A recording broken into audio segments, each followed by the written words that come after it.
ஆண்டவராகிய இயேசு கிறிஸ்துவின் கிருபையும் சமாதானமும் உங்கள் அனைவரோடு கூட என்றென்றைக்கும் இருப்பது. நான் உன்னை விட்டு விலகுவதும் இல்லை, உன்னை கைவிடுவதும் இல்லை என்று சொன்ன நம்முடைய ஆண்டவராகிய இயேசு கிறிஸ்து நம்முடனே கூட இருக்கிறார். சமாதானம். கர்த்தர் நல்லவர், அவருடைய கிருபை மகா பெரியது.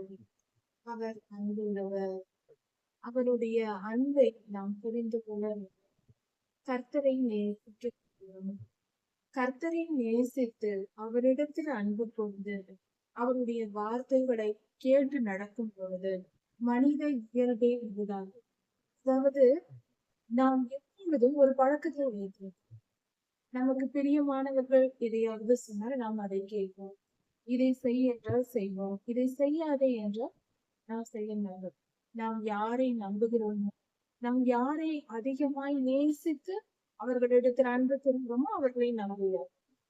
அப்படியாக நாம் நம்பும் போது அவர்கள் சொல்லுவதை நாம் கேட்போம். எதுவாக இருந்தாலும் அவர்கள் சொல்லுவதை நாம் கேட்போம். இது நம்முடைய வழக்கமாயிருக்கும். அதேதான் கர்த்தரையும் எதிர்பார்க்கிறார். நாம் கர்த்தரை விசுவாசிக்க வேண்டும். அவரிடத்தில் அன்பு வேண்டும். அவரை நம்ப வேண்டும். அவரிடத்தில் விசுவாசம் வைத்து அவர் சொல்வதை கேட்டு நாம் நடந்து வேண்டும். இந்த அன்பு கூறும் முறை இருக்கும் பொழுது எந்தவித வாழ்க்கையில் தவறுகளும் நம்பாகின்றன. இந்த வேத பகுதியில் ஏசாயா 43ஆம் அதிகாரத்தை தியானிக்கிறோம். இந்த வேத பகுதியில் இஸ்ரவேலர்கள் மகா பெரிய தவறை செய்கிறார்கள்.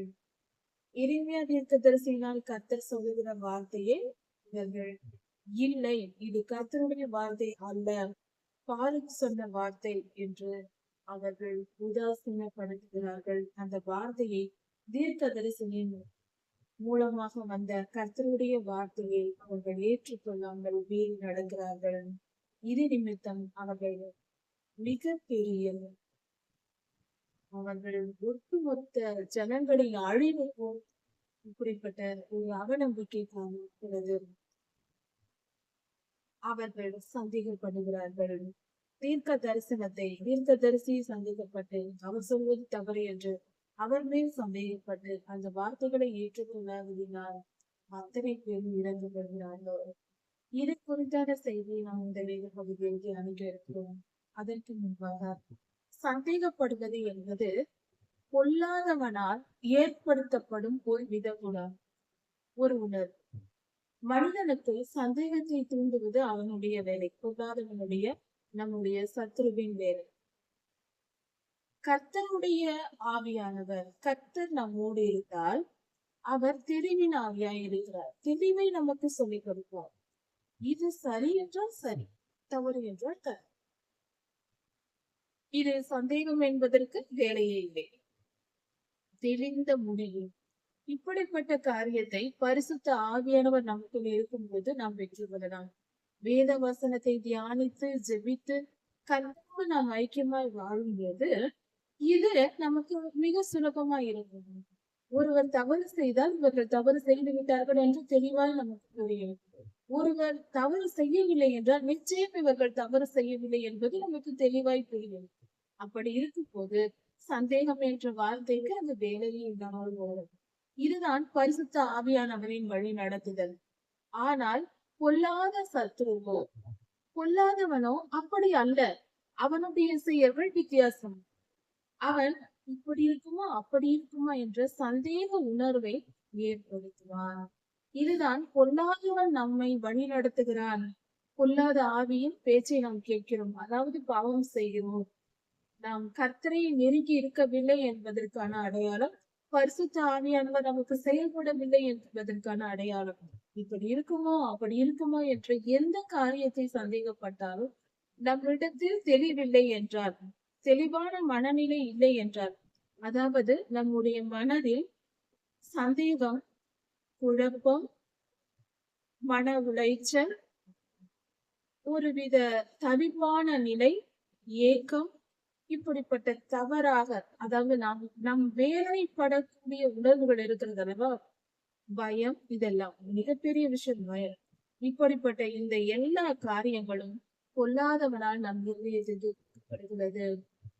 கர்த்தர் அப்படி அல்ல, தைரியத்தை கொடுப்பார், தெளிவை கொடுப்பார். இது சரி, இது தவறு, தெளிவாய் நமக்கு போதித்து வழி நடத்துவார். கர்த்தருடைய வழி நடத்துதலில் குழப்பமும் இருக்காது. இதுதான் சரி, இதுதான் தவறு என்று தெளிவாய் இருக்கும். சரி, கர்த்தருடைய அப்படிப்பட்ட பரிசுத்த வழி நடத்துதலை எப்படி பெற்றுக் கொள்வது? அதுதான் வேத வசனமாக கொடுக்கப்பட்டிருக்கிறதே.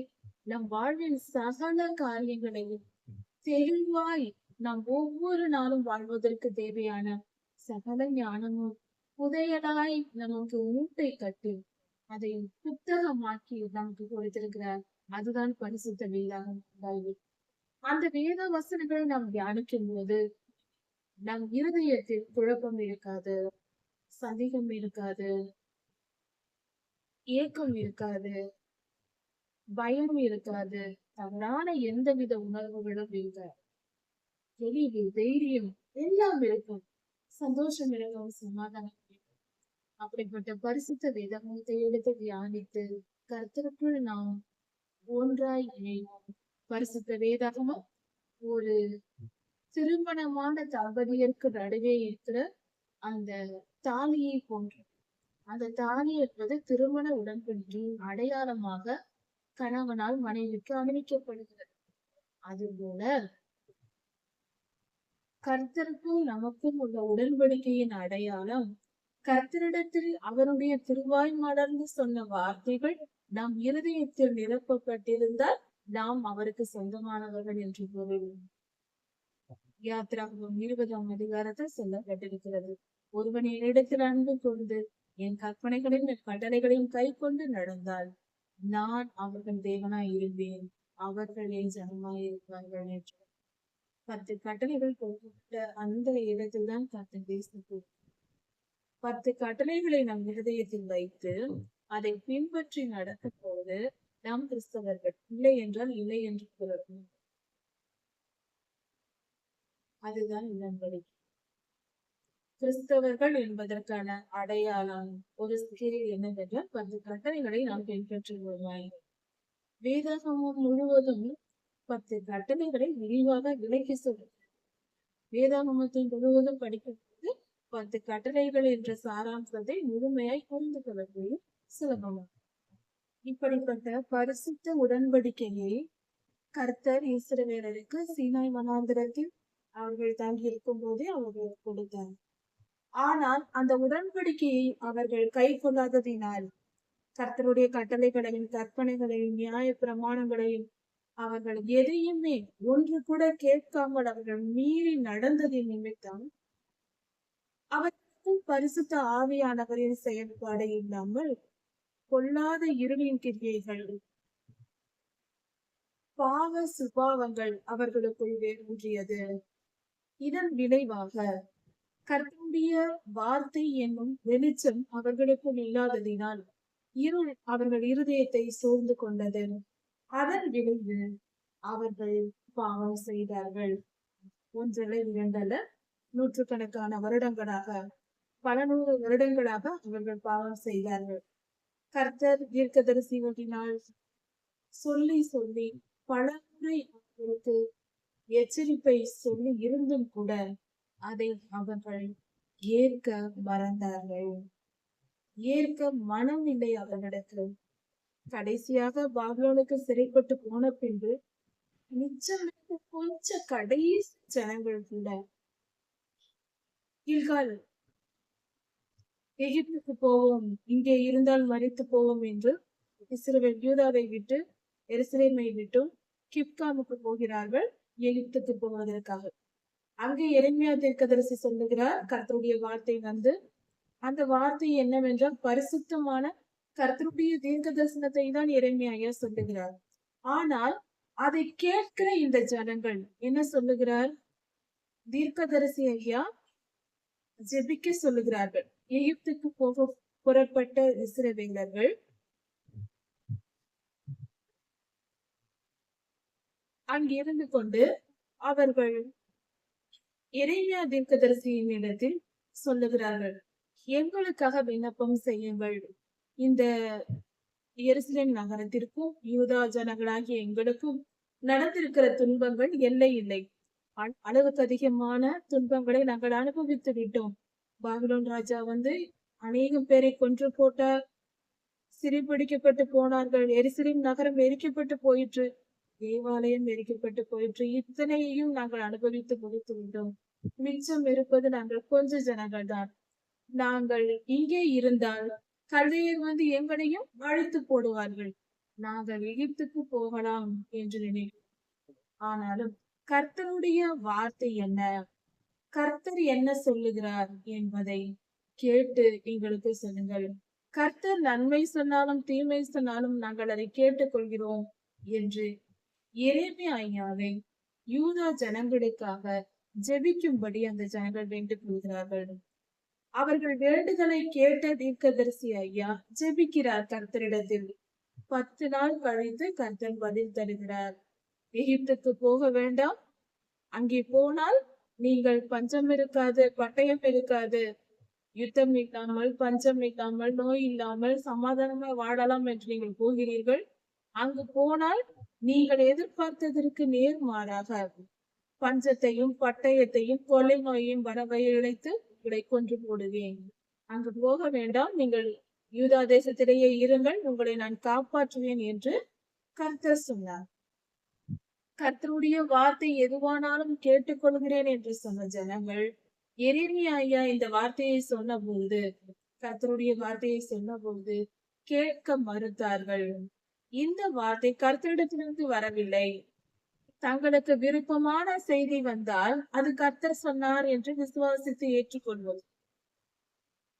தங்களுக்கு விருப்பம் இல்லாத கடினமான கருகடான வார்த்தையை கர்த்தர் சொன்னால் இது கர்த்தருடைய வார்த்தை அல்ல, அந்த தீர்க்கதரிசி தானாக சொல்லுகிறார் அல்லது வேறு யாரோ சொல்லிக் கொடுத்ததை சொல்லுகிறார் என்று அவர் மேல் பழி போடுவது, தீர்க்கதரிசியை சந்தேகப்படுவது என்ற செயலை அவர்கள் செய்தார்கள். எரேமியா பாருக்கின் சொல்லை கேட்டு, பாருக் சொன்னதை கேட்டு தீர்க்க தரிசனமாக உரைக்கிறார். இது தீர்க்க தரிசனம் அல்ல என்று இஸ்ரவேலர்கள் மறுத்து விட்டார்கள். கர்த்தருடைய வார்த்தைக்கு கீழ்ப்படிய மறந்தார்கள். தாங்கள் விரும்பிய காரியத்தை தீர்க்க தரிசனமாக கேட்கும் பொழுது அதை மனிதர்கள் அப்படியே ஆமாம் இது கர்த்தருடைய வார்த்தை தான், கர்த்தர் இங்கே ஆசீர்வதித்திருக்கிறார் என்று சந்தோஷமா ஏற்றுக்கொள்கிறார்கள். அவர்களுக்கு பிடிக்காத வார்த்தையை கர்த்தர் சொல்லும் பொழுது, அவர்கள் விருப்பத்துக்கு மாறாக கர்த்தர் பேசினால் இது கர்த்தருடைய வார்த்தை இல்லை என்று சொல்வது எவ்வளவு பெரிய முட்டாள்தனமாய் இருக்கிறது. இது நம்மை நாமே ஏமாற்றப் போகிற செயல். அடுத்தவரை ஏமாற்றினாலே துன்பம் வரும், தண்டனை அனுபவிக்க வேண்டும். நம்மை நாமே ஏமாற்றிக் கொள்வது எப்படிப்பட்ட முட்டாள்தனம் அது? செயல்தான் இது. இப்படியாக இந்த இடத்துல சில நபர்கள் செய்வார்கள். அதை குறித்து இந்த வேதப்படத்தில் நாம் தியானிப்போம். எரேமியா சொன்ன தீர்க்க தரிசனம் 10 நாளுக்கு பின்பாக எரேமியா சொல்லிவிட்டார் கர்த்தருடைய வார்த்தையை. இங்கிருக்கிற இஸ்ரவேலர்கள் இந்த இடத்தில் இன்னொரு காரியமும் சொல்லப்பட்டிருக்கிறது. அவர்களுடைய தேவன் என்று இந்த இடத்தில் எரேமியா சொல்லுகிறார். உங்கள் தேவன் உங்களுக்கு சொல்லியதை கேளுங்கள். அப்படி என்று சொல்லும் பொழுது நம் தேவன் சொல்வதை நாம் கேட்டு நடக்க வேண்டும் என்ற உணர்வு அவர்களுக்கு வர வேண்டும். அங்கு உறவு ஏற்படுத்தப்படுகிறது. எரேமியா அதைதான் சுட்டி காட்டுகிறார், அந்த உறவை ஞாபகப்படுத்துகிறார். ஏனென்றால் இஸ்ரவேலர்கள் உங்கள் தேவனிடத்தில் கேட்டு சொல்லுங்கள் என்று சொல்லுகிறார்கள். அதனால் எரேமியா சொல்கிறார், உங்கள் தேவன் உங்களுக்கு சொல்வதை நீங்கள் கூறுங்கள் என்று. அப்படி என்றால் உங்களுக்கும் அவர்தான் தேவன், உணர்ந்திருங்கள் என்ற அந்த வலியுறுத்தல் அந்த வார்த்தையில் தெரிகிறது. இஸ்ரவேலரின் தேவனாகிய கர்த்தர் சொன்ன எல்லா வார்த்தைகளையும் ஒன்று விடாமல் எரேமியா கிங்காமில் இருந்த இஸ்ரவேலருக்கு, அதாவது யூதர்களுக்கு, எருசலேமில் குடிகளுக்கு சொல்லி முடித்தார். ஒன்று விடாமல் எல்லாவற்றையும் சொன்னார். அப்பொழுது அவர்களோடு இருந்த அசரியா யோகனான் என்னும் இருவரும் அகங்காரம் பிடித்த பல மனிதர்களும் சேர்ந்து கொண்டு எரேமியாவினிடத்தில் பலமாய் எதிர்ப்பை எதிர்க்கிறார்கள். என்ன சொல்லுகிறார்கள் என்றால், எகிப்துக்கு போக வேண்டாம் என்று சொல்லி கர்த்தர் சொல்ல சொல்லி உம்மை எங்களிடத்தில் அனுப்பவில்லை. அப்படி கர்த்தர் சொல்ல மாட்டார். அதாவது இவர்கள் விருப்பத்தை எல்லாம் கர்த்தர் நிறைவேற்றுவார் என்று நினைத்துக் கொண்டிருக்கிறார்கள் போல. அப்படி சொல்லுகிறார்கள். இந்த வார்த்தை உங்களிடத்திலிருந்து கர்த்தரிடத்திலிருந்து வந்ததல்ல, நீர் சொல்வது தவறு. எங்களை பாபிலோனுக்கு கொண்டு போகவும், பாபிலோனின் ராஜாவின் கையில், அதாவது கல்தேயர் கையில் எங்களை கொன்று போடவும் இப்படி செய்யும்படிக்கு பாருக்குதான் இப்படி உம்மை சொல்லும்படி ஏவினான். பாருக்கு சொல்ல சொன்னதை தான் நீர் சொல்லுகிறீர். நிச்சயமாக இது கர்த்தருடைய வார்த்தை அல்ல என்று எதிர்த்து பேசுகிறார்கள். இப்படியாக சொல்லி கர்த்தருடைய வார்த்தைக்கு செவி கொடுக்காமல் யோகனானும் சகல சேர்வைக்காரர்களும் மற்ற யூத ஜனங்களும் சேர்ந்து கொண்டு கர்த்தருடைய வார்த்தையை மீறினார்கள். இஸ்ரவேலிலேயே அவர்கள் யூதா தேசத்திலேயே குடியிருக்க வேண்டும் என்று கர்த்தர் சொன்ன வார்த்தையை கேட்காமல் போனார்கள். அதை அவர்கள் ஏற்றுக்கொள்ளவில்லை, கீழ்ப்படிந்து நடக்கவும் இல்லை. கெமலியா என்னும் மனிதன் அதிகாரியாய் இருந்த போது யூதா தேசத்தில் தங்கியிருங்கள் என்று பாபிலோனின் ராஜா மூலமாக தங்க வைக்கப்பட்டிருந்த எரேமியா தீர்க்கதரிசி, பாரூக் மற்றும் யூத ஜனங்கள் பலர், ஸ்திரீகள், பெண்கள் மற்றும் ராஜ குடும்பத்தை சேர்ந்த பெண்கள், இவர்கள் எல்லாம் அங்கு தங்கி இருந்தார்கள். பலர் யூத ஜனங்கள், அநேகம் ஆத்துமாக்கள் அங்கு தங்கி இருந்தார்கள். அப்படி தங்கியிருந்த எல்லோரும், சகல மனுஷரும், எரேமியா தீர்க்கதரிசி உட்பட எல்லோரும், சர்வ சேர்வைக்காரரும் எல்லோரும் சேர்ந்து கொண்டு, ஒட்டுமொத்த ஜனங்களும் இப்படி எல்லாரையும் சேர்த்து கொண்டு எகிப்துக்கு போக புறப்பட்டு எரேமியா தீர்க்கதரிசியும் பாருக்கும் உட்பட எல்லோரையும் கூட்டிக் கொண்டு எகிப்துக்கு போவதற்கு எகிப்து தேசத்தினுள் இருக்கிற தக்பனாஸ் என்னும் இடத்திற்கு போய் சேர்ந்தார்கள். போய் சேர்ந்து விட்டார்கள். எகிப்துக்கு போய் சேர்ந்தே விட்டார்கள். கர்த்தருடைய வார்த்தை வந்த நாளிலேயே இதை செய்திருக்கிறார்கள். யூதா தேசத்தில் தங்கியிருக்க வேண்டும் என்று கர்த்தர் சொன்ன வார்த்தையை மீறி கர்த்தர் சொன்ன இடத்தை விட்டு நாம் வேறு எங்கு சென்றாலும் அது நமக்கு நன்மையாய் வாய்க்காது. மட்டுமல்ல, அது மிகப்பெரிய தீமையையும் கொண்டு வரும். அதை நினைத்து அதை நிமித்தம் வரும் துன்பத்தை நாம் அனுபவிக்கும் போது அது மிகப்பெரிய வேதனையை நமக்கு கொடுக்கும். ஏன் கர்த்தருடைய வார்த்தையை மீறினோம், நமக்கு இப்படி நடந்தது என்று சொல்லும்படியாக ஆகும். அதற்கு இந்த வேத பகுதி மிக சாட்சியா இருக்கிறது. கர்த்தர் சொன்னார், யூதா தேசத்தில் தங்கி இருங்கள். மிஞ்சி இருந்தவர்கள் கொஞ்சம் பேர் தான். அவர்களை வைத்தாவது இந்த தேசம் இருக்க வேண்டும் என்றே கர்த்தருடைய விருப்பமாய் இருக்கிறது. யூதா ஜனங்கள் முற்றிலும் அழிக்கப்படக்கூடாது, தேசம் வெறுமையாக கூடாது, எருசலேம் நகரம் வெறுமையாக கூடாது என்பதையே கர்த்தர் விரும்பி பலர் அழிக்கப்பட்டாலும் சிறைபிடிக்கப்பட்டு போனாலும் கொஞ்ச ஜனங்களையாவது கர்த்தர் அங்கு வைத்து வைக்க வேண்டும் என்று நினைத்து வைத்து வைத்தார். ஆனால் இவர்களோ கீழ்ப்படியவில்லை. இப்படி தீர்க்கதரிசி சொல்லியும் கேட்காமல் அவரையும் அழைத்து கொண்டு எகிப்துக்கு தக்பனாசுக்கு போய்விட்டார்கள்.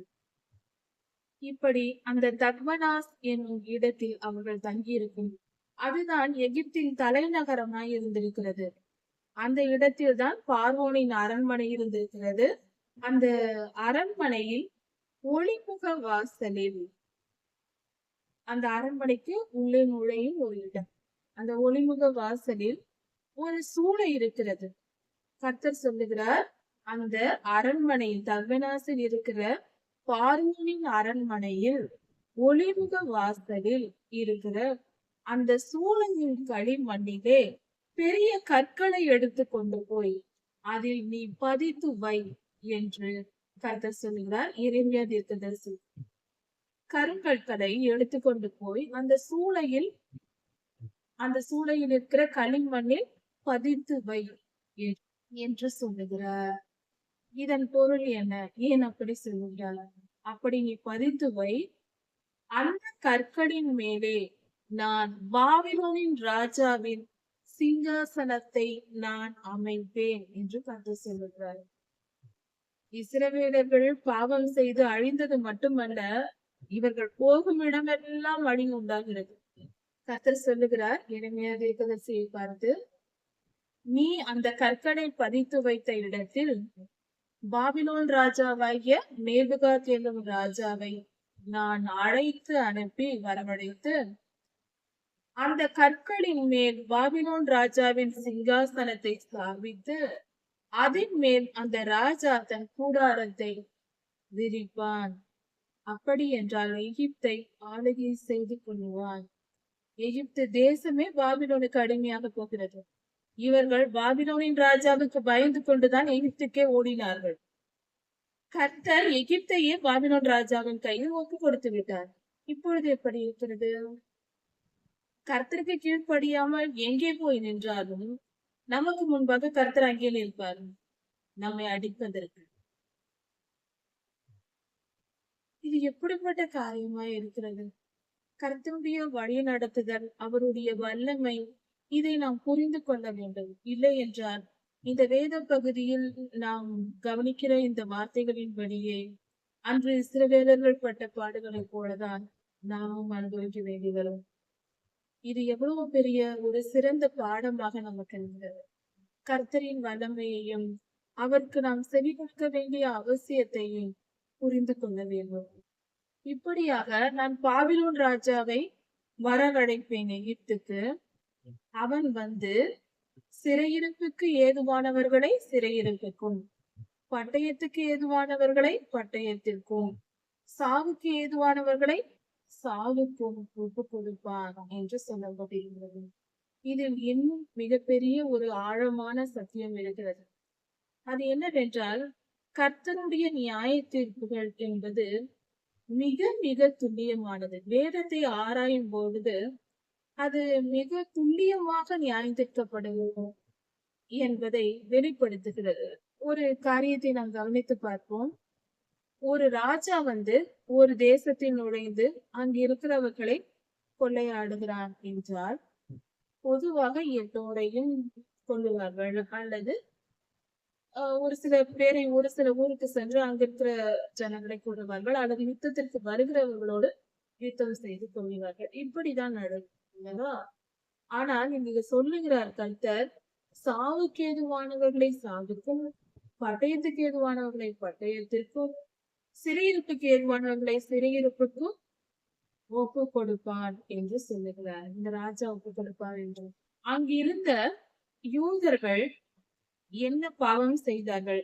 யாரை சாவுக்கு ஒப்பு கொடுக்க வேண்டும், யாரை பஞ்சத்திற்கு ஒப்பு கொடுக்க வேண்டும், பட்டயத்துக்கு ஒப்பு கொடுக்க வேண்டும், யாரை சிறையிருப்புக்கு ஒப்பு கொடுக்க வேண்டும் என்று பாபிலோன் ராஜாவுக்கு எப்படி தெரியும்? கர்த்தர் சொல்லுகிறார் அப்படி செய்வார் என்று.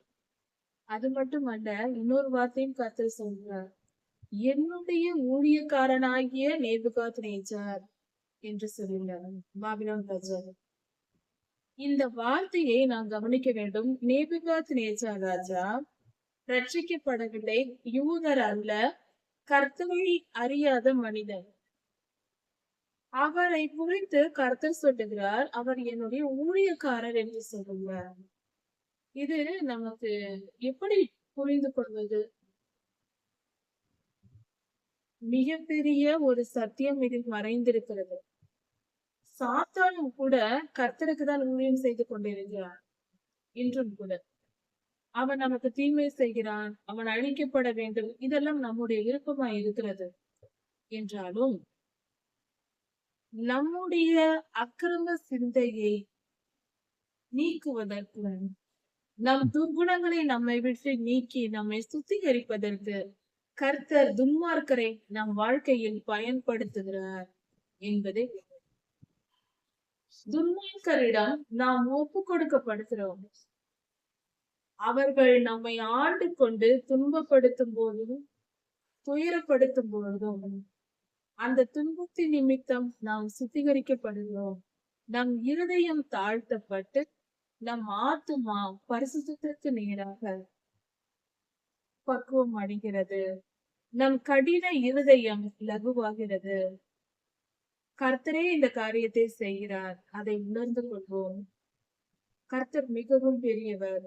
இந்த வேத பகுதியிலும் கூட சாவுக்கு ஏதுவானவர்கள் என்று சொல்லப்பட்டிருக்கும் பொழுது யூதர்கள் எருசலேமிலும் யூதா தேசத்திலும் இருக்கும்போது அவர்கள் செய்த அக்கிரமத்திற்கு ஏற்றபடி அவர்கள் அதிகம் பாவம் செய்தவர்களை சாவுக்கு ஏதுவாகவும் பலரை தீர்க்கதரிசியை கொடுமைப்படுத்துவது, கர்த்தருடைய பிள்ளைகளுக்கு விரோதமாய் செயல்படுவது, அவர்களை அடிமைப்படுத்துவது போன்ற காரியங்களை செய்கிறவர்களை சிறையிருப்புக்கும் கர்த்தர் யாருக்கு என்ன தண்டனை கொடுக்க வேண்டும் என்று நினைக்கிறாரோ அதை நேபுகாத்நேச்சாரை வைத்து, பாபிலோன் ராஜாவை வைத்து கர்த்தர் அதை நிறைவேற்றுகிறார்.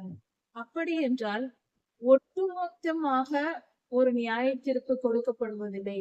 ஒவ்வொரு தனி மனிதனுடைய வாழ்க்கையின் நீதி நியாயங்களை ஆராய்ந்து அறிந்தே கர்த்தர் இந்த காரியங்களை செய்கிறார் என்பது மிக தெளிவாய் இருக்கிறது. கர்த்தர் மனிதனுக்கு தரும் நியாய தீர்ப்புகள், தண்டனைகள் எல்லாமே மிக துல்லியமானது. நாம் செய்யாத தவறுக்கு நாம் தண்டனை அனுபவிப்பதில்லை. நாம் துன்பப்படுகிறோம், தண்டனை அனுபவிக்கிறோம், சோதனைக்கு உட்படுகிறோம் என்றால் அதற்கு காரணம் நம்முடைய பாவங்களே. நாம் செய்த பாவங்களை நமக்கு நியாய தீர்ப்பை கொண்டு வருகிறது என்ற உணர்வை இந்த வேத பகுதியில் நாம் பெற்றுக்கொள்கிறோம். நாம் செய்யாத காரியத்திற்கும் நாம் செய்யாத தவறுக்கும் தண்டனை வருவதில்லை. முதலில் நம்மை நாமே நிதானித்துக் கொள்வோம். எந்த சூழ்நிலையிலேயும் கர்த்தரை குற்றப்படுத்தக்கூடாது, கர்த்தரிடத்தில் குற்றம் சொல்லக்கூடாது, அவரிடத்தில் குற்றம் கண்டுபிடிக்க முயலக்கூடாது. அவர் நீதியுள்ளவர், அவர் எதை செய்தாலும் சரியாக தான் செய்வார். இப்படி ஒரு கூட்ட ஜனங்களை ஒரு ராஜா அழிக்கும் போது கூட அவர்களுக்கு சரியான நியாய தீர்ப்பை, யார் யார் எந்த தவறு செய்தார்களோ அதற்கேற்ற தண்டனை தான் கொடுக்கப்படுகிறது. தவறாக அல்ல, மாறி அல்ல, ஒட்டுமொத்தமாக அல்ல. ஒவ்வொரு தனி மனித வாழ்க்கையில் நீதி நியாயங்களை ஆராய்ந்து அறிந்தே அவர்களுக்கு கணக்கிட்டு அவரவர் பாவத்திற்கு ஏற்ற தண்டனையை கர்த்தர் கொடுக்கிறார் என்பதை இந்த வேதத்தில் நாம் தெரிந்து கொள்வோம். இந்த காரியத்தை நமக்கு உணர்த்துகிறது.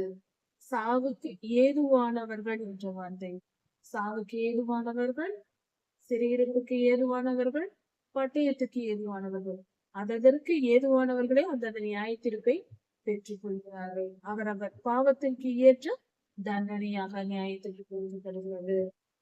எகிப்து தேசத்தில் இருக்கிற பொல்லாத இருளின் அரண்களை எல்லாம், இருளின் அரண்களை எல்லாம் எகிப்தின் ஜனங்கள் ஏற்படுத்தி வைத்திருக்கிற அந்தகாரமான இருள் சூழ்ந்த இடங்களை எல்லாம் பாபிலோன் ராஜா சுட்டெரித்து போடுவார். பாபிலோன் ராஜா நேபுகாத்நேச்சார் சுட்டெரித்து போடுவார். அக்கினிக்கு நான் அவைகளை ஒப்பு கொடுத்தேன். பொல்லாத சாத்தானின் கிரியைகள் இருக்கிற இருளின் அந்தகார இடங்கள் அதை எல்லாம் சுட்டெரித்து போடும்படி நேபுகாத்நேச்சார் ராஜாவுக்கு கர்த்தர் ஏவுகிறார். அதன்படியே அந்த ராஜா வருகிறார். ஒரு மேய்ப்பன் தன் கம்பளியை தன் மேல் போர்த்தி கொண்டு சுகமாய் இருப்பது போல சுலபமாக நேபுகாத்நேச்சார் அந்த இடத்தை, எகிப்தை அழித்து போடுவார். அதாவது எகிப்தின் அந்தகார கிரியைகளை எல்லாம் அழித்து போடுவார்.